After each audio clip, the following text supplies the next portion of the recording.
సిలువలో క్రీస్తు చూపిన ప్రేమ విలువలేని బ్రతుకులను మార్చెను. మన కోసమే రక్తమంత కార్చెను. మనకు బదులు తానే మరణముందెను. పరమపురికి ఏకైక మార్గమాయెను. మృత్యుంజయుడు సజీవుడు యేసుక్రీస్తు అందరికీ ప్రభువు. సిలువలో క్రీస్తు చూపిన ప్రేమ విలువలేని బ్రతుకులను మార్చెను. మన కోసమే రక్తమంత కార్చెను. సమాధిలో నుండి తిరిగి లేచెను. పరమపురికి ఏకైక మార్గమాయెను.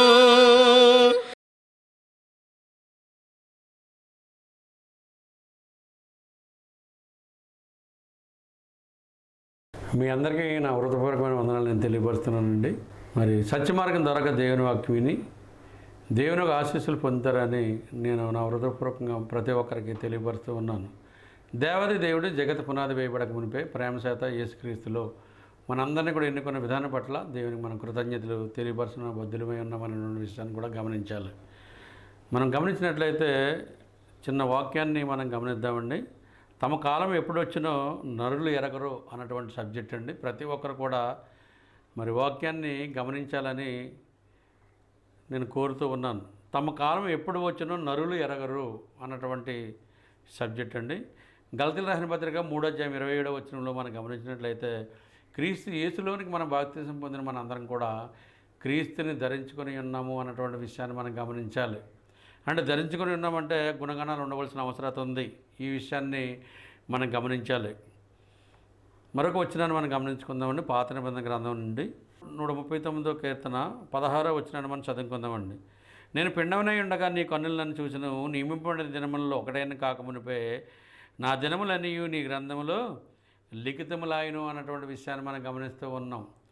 అంటే మన పిండమనై ఉండగానే ఆయన గ్రంథంలో మన విషయమే రాసుకుని ఉన్నాడు అన్నటువంటి విషయాన్ని మనం మర్చిపోవడానికి వీల్లేదు. దేవాది దేవుని యొక్క ఆలోచన ఏ విధంగా ఉన్నదన్నటువంటి విషయాన్ని మనం గమనించాలి. మనం గమనించినట్లయితే మనం బర్త్డేలు చేసుకుంటూ ఉంటాం. ఈ భూమి మీదకి వచ్చినప్పటి నుంచి లెక్కేసుకుంటూ ఉంటాం. కానీ దేవుడు పిండమునై ఉండగానే ఆయన జీవగ్రంథంలో మన పేరు రాసుకున్నాడంటే ఎంత గొప్ప ధన్యులం అన్నటువంటి విషయాన్ని మనం మర్చిపోవడానికి వీల్లేదు. అదేవిధంగా మనం ఈ భూమి మీద జీవించినంత కాలము మరి ఆయన చిత్తానుసారంగా ఆయన వాక్యానుసారంగా జీవించవలసిన అవసరత ఉందన్నటువంటి విషయాన్ని మనం మర్చిపోవడానికి వీల్లేదు. మరొక వచనాన్ని మనం చదువుకుందామండి. సామెతల గ్రంథంలోనికి మనం వెళ్దాం. సామెతల గ్రంథము 22వ అధ్యాయం 1వ వచనాన్ని మనం చదువుకుందాం. గొప్ప ఐశ్వర్యం కంటే మంచి పేరును వెండి బంగారం కంటే దయ్యు కోరదగినవి అన్నటువంటి విషయాన్ని మనం గమనిస్తూ ఉన్నాం. గొప్ప ఐశ్వర్యం కంటే మంచి పేరు ఇంపార్టెంట్ అంటండి. మరి ఈ లోకంలో జీవించినంత కాలము అందరూ కూడా ఏమనుకుంటున్నారంటే గొప్ప ఐశ్వర్యాన్ని కోరుకుంటున్నారు. కానీ దేవుడు ఏం చెప్తున్నాడంటే గొప్ప ఐశ్వర్యం కంటే మంచి పేరు గొప్పది అని మరి సామెతల గ్రంథంలో మనం గొప్ప ఐశ్వర్యం కంటే మంచి పేరును వెండి బంగారం కంటే దయ్యు కోరదగినవి అన్నటువంటి విషయాన్ని మనం గమనిస్తున్నాం. ఈ దినాల్లో గమనించినట్లయితే బంగారం ఎక్కువ ఉన్న వారికి వాల్యూ ఎక్కువ ఇస్తూ ఉన్నారు. కానీ దేవుడు ఏమంటున్నాడంటే సమస్తాన్ని లోకంలో పెట్టినవాడు నేను, గొప్ప ఐశ్వర్యం కంటే మంచి పేరు సంపాదించుకోండి అని దేవుని యొక్క గ్రంథం సెలవిస్తుంది అన్నటువంటి విషయాన్ని మనం గమనించాలి. మరి ఈ దినాల్లో బంగారం వాల్యూ ఎక్కువగా ఉంది. ఆ బంగారం ఉన్నవారిని ఎక్కువగా వాల్యుబుల్గా చూస్తూ ఉన్నారు లోక సంబంధులు. కానీ దేవుడు ఈ విషయాన్ని ఎలా తెలియపరుస్తున్నాడంటే సమస్తాన్ని ఇచ్చిన దేవుడు నేను, కానీ గొప్ప ఐశ్వర్యం కంటే మంచి పేరు సంపాదించుకోండి అని దేవుడు చెప్తున్నట్లుగా మనం గమనిస్తూ ఉన్నాం. అందుకే తమ కాలం ఎప్పుడు వచ్చినా నరులు ఎరగరు. అటువంటప్పుడు మనం భయభక్తులు కలిగి దేవుని యందు ఉండవలసిన అవసరం ఉంది. ఆ విధంగా మనం జీవించాలి. సామెత గ్రంథము 1వ అధ్యాయము 25, 26 వచనాలు మనం చదువుకుందామండి. నేను చెప్పిన బోధను ఏమీ మీరు వినక త్రోసివేసిరి, నేను గద్దెంపగా లోబడిపోతురి. కాబట్టి మీకు అపాయము కలిగినప్పుడు నేను నవ్వెదను, మీకు భయము వచ్చినప్పుడు నేను అపవాసం చేసేదని అంటున్నాడండి ఆయన. అందుకని మనం భయభక్తులు కలిగి ఉండాలి. మొట్టమొదటి స్థానాన్ని దేవునికి మనం ఇవ్వాల్సిన బద్దులమై ఉన్నాం.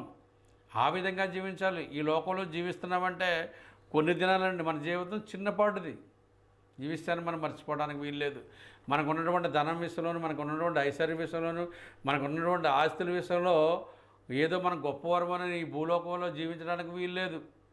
ఆయన ఆలోచన, ఆయన ప్రణాళికలో మనం ఉన్నామన్నటువంటి విషయాన్ని మనం మర్చిపోవడానికి వీల్లేదు. జగత్ పునాది వేయబడక మునిపే ప్రేమ చేత యేసుక్రీస్తులో మనల్ని ఏర్పాటు చేసుకున్నాడు ఆయన. అంటే ఈ లోకంలోనికి వచ్చే ముందు మనం ఏమై ఉన్నామో సమస్త వెరిగిన దేవుడు ఆయన. ఈ విషయాన్ని మనం గమనించాలి. దేవునికి మొట్టమొదటి స్థానాన్ని మనం ఇవ్వాల్సిన బద్దులమై ఉన్నాం. ఆ విధంగా మనం జీవిస్తున్నామా? మన జీవన విధానం ఆ విధంగా ఉంటుందా లేదో మనం ప్రతి ఒక్కరు కూడా ప్రశ్న వేసుకోవాలి. ఆ విధంగా జీవించాలి.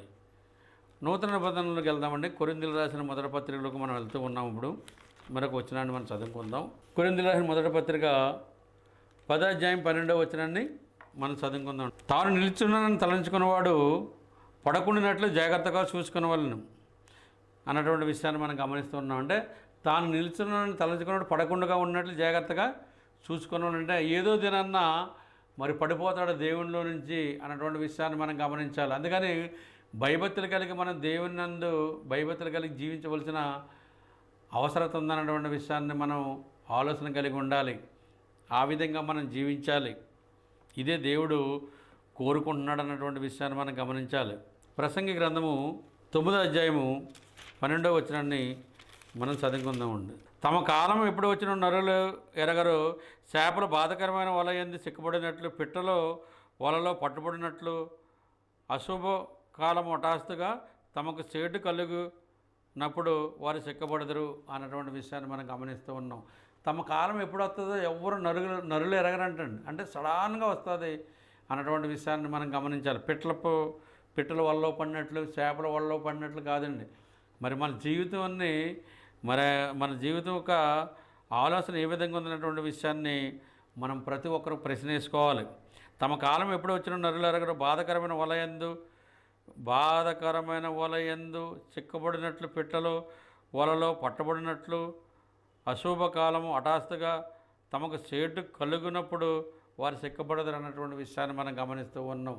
అంటే పిట్టల వల్ల సిక్కబడినప్పుడు కూడా వాటికి తెలియదండి నేను సిక్కబడతానని తెలిస్తే వెళ్ళవు అక్కడికి. చేపలు కూడా అంతేనండి, నేను నీటిలోనే ఉన్నాయని అనుకుంటూ ఉంటాయి, కానీ సిక్కబడినప్పుడు తెలుస్తుంది అన్నటువంటి విషయాన్ని మనం గమనిస్తూ ఉన్నాం. ఆ విధంగా క్రైస్తవులు మనం ఉండడానికి వీల్లేదన్నటువంటి విషయాన్ని మనం గమనించాలి. లూకా సువార్తలోనికి వెళ్దామండి. మనం లూకా సువార్త 16 అధ్యాయం 24, 25, 26 నుంచి 31 వరకు మనం చదువుకుందామండి. తండ్రైన అబ్రహామా, నా యందు కనికరపడి తన వ్రేలుకొన నీటిలో ముంచి నా నాలుకను చల్లార్చుటకు లాజరును పంపము. నేను అగ్ని జ్వాలల్లో వేతన పడుతున్నాడని కేకలు వేసి చెప్పును. ధనవంతుడు అగ్ని జ్వాలల్లో వేతన పడుతున్నాడు అన్నటువంటి విషయాన్ని మనం గమనించాలి. అందుకు అబ్రహాము, కుమారుడా, నీవు నీ జీవితకాలం అంతయు నీకు ఇష్టం వచ్చినట్లు సుఖం అనిపించేవి, అలాగే లాజరు కష్టం అనిపించిన జ్ఞాపకం చేసుకున్నాము. ఇప్పుడైతే వాడు ఇక్కడ నెమ్మది పొందుతున్నాడు, నీవు యాతన పడుతున్నావు. అంతేకాక అక్కడ నుండి మీ యొద్దకు గోరువారు దాటి పోజాలకుండినట్లు అక్కడ వారు మా యొద్దకు దాట రాజాలకుండినట్లు మీకును మాకును మధ్య మహా అగాధం ఉంచబడి ఉన్నది చెప్పును. అప్పుడు అతడు తండ్రి అలాగైతే నాకు 5 సహోదరులు ఉన్నారు, వారు ఈ వేదనకరమైన స్థలమునకు రాకుండా వారిని సాక్ష్యమిచ్చుటకు కైనను నా తండ్రి ఇంట వారిని పంపవలనని నిన్ను వేడుకొనిచున్నానన్ను. అందుకు అబ్రహాము, వారు అదే మోసే ప్రవర్తలు ఉన్నారు, వారి మాటలు వినవలనని అతనితో చెప్పగా అతడు, తండ్రి అయిన అబ్రహామా, అలాగనవద్దు. మృతుల్లో నుండి ఒకడు వారి యొద్దకు వెళ్ళిన ఎడల వారు మారు మనసు పొందుదురని చెప్పెను. అందుకు అతడు, మోసేయు ప్రవర్తలు చెప్పిన మాటలు వారి విని ఎడల మృతుల్లో నుండి ఒకడు లేచి నన్ను వారు నమ్మరని అతనితో చెప్పును అన్నటువంటి విషయాన్ని మనం గమనిస్తాం. ఈ సందర్భం ఏంటంటే, ధనవంతుడు ఈ భూమి మీద ఉన్నప్పుడు సన్నపు నార వస్త్రాలు ధరించుకొని ఇష్టానుసారంగా తినట్లుగా మనం గమనిస్తూ ఉన్నాం. దరిద్రుడు అని రాయబడ్డది లాజరు గారి విషయంలో. ఆయన చాలా కష్టం అనిపించాడు. కురుపులు కురుపులు వచ్చి కుక్కలు నాకినట్లుగా మనం గమనిస్తూ ఉన్నాం. అటువంటి స్థితిగతుల్లో ఇరువురు కూడా ఉన్నారు, కానీ ధనవంతుని వాకిట లాజరు ఉన్నట్లుగా బైబిల్ గ్రంథం మనం సెలవిస్తూ ఉంది. ధనవంతుడు వాకిట ఉన్నప్పుడు కూడా ధనవంతుడు ఈ లోకంలో ఉన్నప్పుడు మరి లాజరు విషయంలో ఆలోచన కలిగి లేడు. ఈ విషయాన్ని మనం గమనించాలి. ఇరువురు చనిపోయారు. మరి అబ్రాహాం రొమ్మున లాజరు అనుకుని ఉన్నాడు. ధనవంతుడు డైరెక్ట్గా ఎక్కడికి వెళ్ళాడండి? నరకానికి వెళ్ళిపోయాడు అంటండి. అప్పుడు గుర్తొచ్చింది ఏంటంటే, నాకున్నటువంటి స్థితి నాకు 5 సహోదరులకు ఉండడానికి వీల్లేదు అని ధనవంతుడు ఒక ఆలోచనకు వచ్చినట్లుగా మనం గమనిస్తూ ఉన్నాం. అంటే ఈ భూమి మీద ఉండగానే మనం దేవుని యందు భయభక్తులు కలిగి ఉండవలసిన అవసరం ఉంది. దేవునికి విరోధంగా ఉండడానికి వీల్లేదు. మన మాట చేత కానీ క్రియ చేత కానీ మనం ఆయనకి ఈ భూమి మీద ఉండగానే కృతజ్ఞతలు చెల్లించే బద్దులమై ఉన్నాము అన్నటువంటి విషయాన్ని మనం గమనించాలి. ఆ విధంగా మనం జీవించవలసిన బద్దులమై ఉన్నాం అన్నటువంటి విషయాన్ని మనం మర్చిపోవడానికి వీల్లేదు. ఈ విషయాన్ని తెలియపరిచినట్లుగా మనం గమనిస్తూ ఉన్నాం. యెషయా గ్రంథంలో మరొక వచనం కనపడుతూ ఉంటుందండి. యెషయా గ్రంథము 14 అధ్యాయము 9, 10, 15 వచనాలు మనం చదువుకుందామండి. 14 అధ్యాయం 9లో మనం గమనించినట్లయితే, నువ్వు ప్రవేశించుండగానే నిన్ను ఎదుర్కొనుటకు కింద పాతాళము నీ విషయమే కలవపడుచున్నది. అది నిన్ను చూసి ప్రేతలను రేపుచున్నది. భూలోకంలో పుట్టిన సమస్త సూర్యులను జనుల రాజులందరినీ వారి వారి సింహాసనం మీద నుండి లేపుచున్నది. వారందరూ నిన్ను చూసి నీవు మావటి వలె బలహీనుడు అయితేవా, నీవును మాబోటు వాడు అయితేవా అందరూ అన్నటువంటి విషయాన్ని మనం గమనిస్తూ ఉన్నాం. మరి 11లో గమనించినట్లయితే, మరి నీ మహాత్మను నీ స్వరమును పాతాళమున పడవేయబడెను అన్నటువంటి విషయాన్ని మనం గమనిస్తూ ఉన్నాం. 11 అంత ప్రాముఖ్యం కాదు, కానీ మనం గమనించినట్లయితే 15వ వచనంలో మనం గమనించినట్లయితే, నీవు పాతాళమునకు నరకమున ఒక మూలకు త్రోసివేయబడితివి. నిన్ను చూసి నిన్ను నిదానించి చూచు ఇట్లా తలపోయేదురు అన్నటువంటి విషయాన్ని మనం గమనిస్తూ ఉన్నాం. అంటే నీవు పాతాళమునకు నరకమున ఒక మూలకి త్రోసివేయబడితే అన్నటువంటి విషయాన్ని మనం గమనిస్తూ ఉన్నాం. అంటే పాతాళానికి మరొక మూల ఏముందంటే నరకం ఉన్నట్లుగా మనం గమనిస్తున్నాం. ఒక మూలన ఏముందంటే నెమ్మస్థలం, పరదేశం ఉన్నట్లుగా మనం గమనిస్తూ ఉన్నాం. కొంతమంది వాక్యాన్ని అలా చెప్తున్నారు, పాతాళం అనగానే నరకం అంటున్నారు డైరెక్ట్గా. అలాగ అనడానికి వీలు లేదు అన్నటువంటి విషయాన్ని మనం ప్రతి ఒక్కరు కూడా గమనించాలి. ఆ విధంగా జీవించవలసిన అవసరం ఉంది. అదేవిధంగా మరొక వచనాన్ని మనం చదువుకుందామండి. యెషయా గ్రంథము 5వ అధ్యాయము 14వ వచనాన్ని మనం చదువుకుందాం.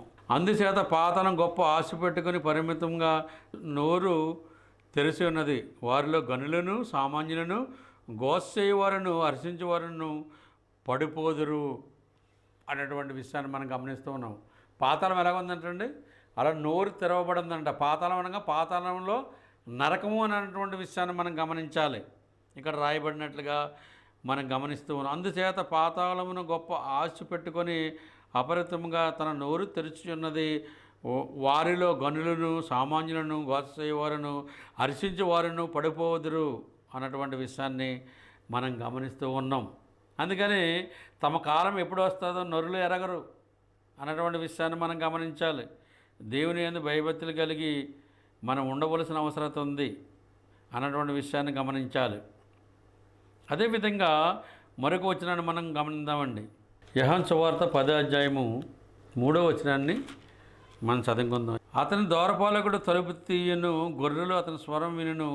అతడు తన సొంత గొర్రెలను పేరు పెట్టి పిలిచి వాటిని వెలుపలకి నడిపించినటువంటి విషయాన్ని మనం గమనిస్తూ ఉన్నాం. అంటే ద్వారపాలకుడు అనగా ప్రభువుని క్రీస్తువారు అన్నటువంటి విషయాన్ని మనం గమనించాలి. అతని ద్వారపాలకుడు తలుపు తీయను, గొర్రెలు అతని స్వరం వినును. అతడు తన సొంత గొర్రెలను పేరు పెట్టి పిలుస్తాడు అన్నటువంటి విషయాన్ని మనం మర్చిపోవడానికి వీలు లేదు అన్నటువంటి విషయాన్ని మనం గమనిస్తూ ఉన్నాం. ప్రకటన గ్రంథం నుండి వెళ్దామండి. ప్రకటన గ్రంథము 20వ అధ్యాయం 15వ వచనాన్ని మనం చదువుకుందామండి. 14, 15 మనం చదువుకుందాం. మరణము మృతుల లోకము అగ్నిగుండములో పడవేయబడెను. ఈ అగ్నిగుండము రెండో మరణం. ఎవని పేరైనను జీవగ్రంథమందు వ్రాయబడినట్టు కనబడని ఎడల వాడు అగ్నిగుండంలో పడవేయబడును అన్నటువంటి విషయాన్ని మనం గమనిస్తూ ఉన్నాం. మనం గమనించినట్లయితే మొట్టమొదటగా మన 139వ కీర్తన 16వ వచనంలో మనం చదువుకున్నాం. నేను పిండమునై ఉండగా నా కన్నులు చూసెను, నియమింపబడిన దినములు ఒకటైన కాకమునుపే నా దినములన్నీ నీ గ్రంథములో లిఖితములైన అన్నటువంటి విషయాన్ని మనం గమనించాం. అంటే జీవగ్రంథంలో దేవుడు రాసుకున్నాడు కనుక ఆ పేరు ఎప్పటికైనా సరే మనం కాపాడుకోవాల్సిన అవసరం ఉంది. కాపాడుకోనట్లయితే యవన పేరైనను జీవగ్రంథమందు వ్రాయబడినట్టు కనబడని ఎడల వాడు అగ్నిగుండంలో పడవేయబడును. అంటే రాయబడిన పేరును మనం కాపాడుకోలేనట్లయితే అగ్నిగుండంలో పడవేయబడతామన్నటువంటి విషయాన్ని మనం గమనించాలి. డైరెక్ట్గా నరకానికి పాత్రలం అయిపోతాం అన్నటువంటి విషయాన్ని మనం గమనించాలి. ఆ విధంగా ఉండడానికి వీలు లేదన్నటువంటి విషయాన్ని మనం గమనించాలి. 20వ అధ్యాయము 13వ వచనాన్ని కూడా మనం గమనిద్దామండి. ఏంటంటే మరి మృతుల విషయంలో మరి ఈ విధంగా మాట్లాడుతూ ఉంది గ్రంథం. ప్రకటన గ్రంథం 20వ అధ్యాయం 13వ వచనం. సముద్రము తనలో ఉన్న మృతులను అప్పగించను, మరణమును పాతాళ లోకమున వాటి వంశమునున్న మృతులను అప్పగించిన వారిలో ప్రతివాడు తన క్రియలు చొప్పున తీర్పు పొందును. మరణము మృతుల లోకమును అగ్నిగుండంలో పడవేయబడును. ఈ అగ్నిగుండము రెండవ మరణము అన్నటువంటి విషయాన్ని మనం గమనిస్తూ ఉన్నాం. అందుకని తమ కాలం ఎప్పుడు వచ్చిన నరులు ఎరగరు. అంటే ఈ భూమి మీద ఉండగానే మనం సిద్ధపాటు కలిగి ఉండాలి, దేవుని యందు భయభక్తులు కలిగి ఉండాలి. అంతేకాని మన ఇష్టానుసారంగా జీవించడానికి వీల్లేదు. మరి సంఘానికి వెలుపల వారి ఎదుట మనం ఆలోచన కలిగి ఉండాలి, జ్ఞానం కలిగి ఉండవలసిన అవసరం ఉంది. సంఘం వెలుపల వారు ఎవరంటే అన్యులు అన్నటువంటి విషయాన్ని మనం గమనించాలి. ఒకే మాట అన్నటువంటి విషయాన్ని ఇక్కడ తెలియపరుస్తున్నట్లుగా మనం గమనిస్తూ ఉన్నాం. మరి మన ముగింపులో మనం గమనించుకున్నట్లయితే ప్రకటన గ్రంథము 22వ అధ్యాయం 4-5 వచనాలు మనం చదువుకుందాం. ఆయన దాసులు ఆయన ముఖదర్శనం చేయుదురు, ఆయన నామం వారి నొసల మీద ఉండెను. రాత్రి అనడను ఉండదు, దీపస్తంభమైనను సూర్యకాంతి అయిన వారికి అక్కర్లేదు. దేవుడైన ప్రభు వారి మీద ప్రకాశించును. వారు యుగయుగములు యుగయుగములు ఏం చేస్తారంటే రాజ్యము చేయుదురు అన్నటువంటి విషయాన్ని మనం గమనిస్తున్నాం. అంటే యుగయుగములు వారు రాజ్యము చేయుదురు, ప్రభువే వారి మీద ప్రకాశిస్తాడు అన్నటువంటి విషయం. మన క్రైస్తవ ఒక జీవితం అనగానే మనం మాదిరి కలిగి జీవించవలసిన అవసరం ఉంది. అందుకే ప్రభువుని క్రీస్తు వారు మనకు ఒక మాదిరిని తెలియపరిచినట్లుగా మనం గమనిస్తూ ఉన్నాం. ప్రకటన మనం గమనించినట్లయితే పేతురు రాసిన మొదటి పత్రికలో మనం గమనించి మనం ముగించుకుందామండి. పేతురు రాసిన మొదటి పత్రిక 2వ అధ్యాయము 21లో మనం గమనించినట్లయితే క్రీస్తు మీ కొరకు బాధపడి మీరు తన అడుగుజాడలను నడుచుకున్నట్లు మీకు మాదిరి ఉంచిపోయిను అన్నటువంటి విషయాన్ని మనం గమనిస్తూ ఉన్నాం. మనకు ఒక మాదిరి ఇచ్చాడు ఆయన, ఈ విధంగా మీరు నడుచుకోవాలి ఈ లోకంలో ఉన్నప్పుడు అన్నటువంటి మాదిరిలో నుంచి మనం తప్పుకోవడానికి వీల్లేదన్నటువంటి విషయాన్ని మనం గమనించాలి. తమ కాలం ఎప్పుడు వచ్చినా నరులు ఎరగరు అన్నటువంటి విషయాన్ని మనం గమనించాలి. ఈ విషయాన్ని మర్చిపోవడానికి వీల్లేదు. శ్రద్ధగా అయినందుకు మీ అందరికి కూడా నా హృదయపూర్వకమైన వందనాలను తెలియపరుస్తూ నేను ముగిస్తున్నానండి. ప్రార్థన చేసుకుందాం. ప్రియా పరలోకనాథ తండ్రి, మీరు గొప్ప దేవుడు, నీతిమంతుడు, యథార్థమంతుడు. నాయన మీకు అసాధ్యమైనది ఏది లేదు, సమస్తం మీకు సాధ్యం కనుక మీ చిత్తానుసారంగా నడిపిస్తున్న విధానం పట్ల మీ కృతజ్ఞతలు తెలియపరుస్తున్నాం. ఎందరికో లేనటి భాగ్యాన్ని మాకు ఇచ్చారు, మీ కృతజ్ఞతలు. అదేవిధంగా మేము జీవించినంతకాలం మీ వాక్యానుసారంగా జీవించి భాగ్యం మాకు దయచేస్తున్న విధానం పట్ల మీ కృతజ్ఞతలు చెల్లిస్తున్నాం. మేము జీవించి విధానాన్ని మాకు తెలియపరిచారు, మీ కృతజ్ఞతలు చెల్లిస్తున్నాం. ఆ విధంగా మేము జీవించేటట్లు మీరు సహాయం చేయమని ప్రార్థన చేస్తున్నాం. తమ కాలం ఎప్పుడొచ్చినా నరులు ఎరగరు అన్నటువంటి విషయాన్ని మేము గ్రహించాం తండ్రి. అందుకని మేము భయభక్తులు కలిగి లోకంలో జీవించేటట్లు మీరు సహాయం చేయమని ప్రార్థన చేస్తున్నాం. అదేవిధంగా తండ్రి, వాక్యం వింటున్న ప్రతి ఒక్క కుటుంబాన్ని పేరు పేరుని దీవించండి, ఆశీర్వదించండి, వాళ్ళకి అవసరాలు తీర్చమని ప్రార్థన చేస్తున్నాం. అదేవిధంగా తండ్రి, మాకు మేము తగ్గించుకుని మిమ్మల్ని ఇచ్చినట్లు మీరు సహాయం చేయమని ఈ ప్రార్థన మీ పాదసన చేర్చుకుంటారని క్రీస్తు నామమున ప్రార్థన చేస్తున్నాం తండ్రి. ఆమెన్. వందనాలండి. శ్రద్ధగా మీ అందరికీ కూడా నా హృదయపూర్వకమైన వందనాలు నేను తెలియపరుస్తూ ఉన్నాను.